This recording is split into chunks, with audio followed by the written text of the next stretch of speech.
한동훈 법무부 장관 취임 하루 만에 검찰 고위급 인사 단행했죠.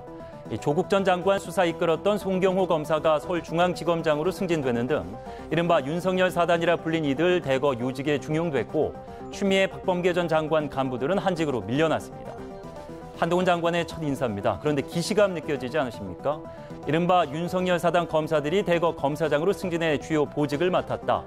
국가공직 인사가 아니라 무슨 정당 파벌 인사 같다. 어제 그제 사설이 아닙니다. 2019년 8월 초 조선일보의 사설입니다. 검찰의 역할을 다 감당하기에 부족함이 없는 이런 균형 있는 인사가 필요하다 이런 생각을 하는데 한쪽으로 좀 치우쳐져 있는 이런 인사가 된 거 아니냐. 이 당시 새 검찰총장을 향한 야당 대표의 지적이 3년여 만에 반복되고 있습니다. 어떻게 생각하십니까? 개인적인 인연에 의한 인사, 또 특수부 출신 인사, 또 전 정권에 대한 수사를 담당했던 사람들에 대한 인사 위주로 제가 인연 중심으로 밥 먹고 다니지 않았고요. 누구나 수긍할 만한 능력과 인품을 갖춘 사람들이라고 저는 판단해서 능력 발휘 못할 곳에 있거나 억울하게 좌천됐다면 명예회복 필요합니다. 그런데 참 공교롭습니다. 지난 정권 검찰 간부였던 이들은 한결같이 밀려났고 윤 대통령이 국정농단 특검, 검찰총장 재직 시절 근거리에서 보좌했던 이들은 능력이 특출나다는 말이 되니 말입니다. 해서 이런 의문도 듭니다. 윤 대통령 혹은 한동훈 장관 등과 근무한 적 없는 특수통이 아닌 90%의 검사들은 어떻게 생각할까?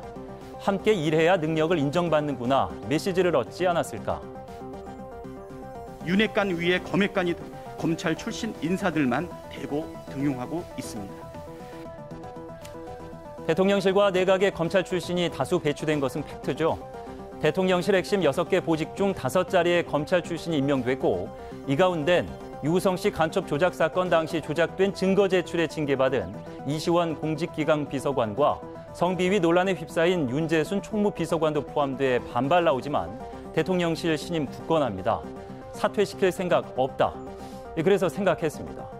검찰총장 출신 대통령 탄생으로 제기된 검찰공화국 우려에도 대통령실 법무부 검찰로 이어지는 친정체제. 검찰 인사들 기용해도 검찰공화국은 없다. 보란 듯이 증명하려는 의지일까요? 그런데 그 큰 뜻 모르고 검찰 중립성 시비 자초한다 지적하는 이들을 오히려 안타까워하고 있지는 않을까. 흔히 망치를 들면 모든 게 못으로 보인다는 속담이 있지 않습니까? 또 검사가 나라고 한다 이런 얘기도 그런 생각을 하는 분들도 적잖이 있다고 합니다. 검찰이 가진 권력만큼 스스로 자제하고 절제하는 노력들을 좀 해줬으면 좋겠다. 개인의 영달이 아닌 국민을 위해 일한다면 새겨들어 나쁜 말 없고 돌이켜봐야 할 말도 많습니다. 검찰 출신 대통령이 탄생했다고 검수완박 통과에 여론 험했다 해서 국민이 이제 더는 검찰 개혁 필요치 않다 생각한다고 보십니까? 대통령실과 내각 곳곳 검찰 인사, 검찰 요직 곳곳에 윤석열 사단. 곤장 메고 매맞으러 간 것이 아니라는 우물한 개구리가 올려다본 동그란 하늘이 아니라는 증명이 이루어져야 할 것입니다. 앵커 포커스였습니다.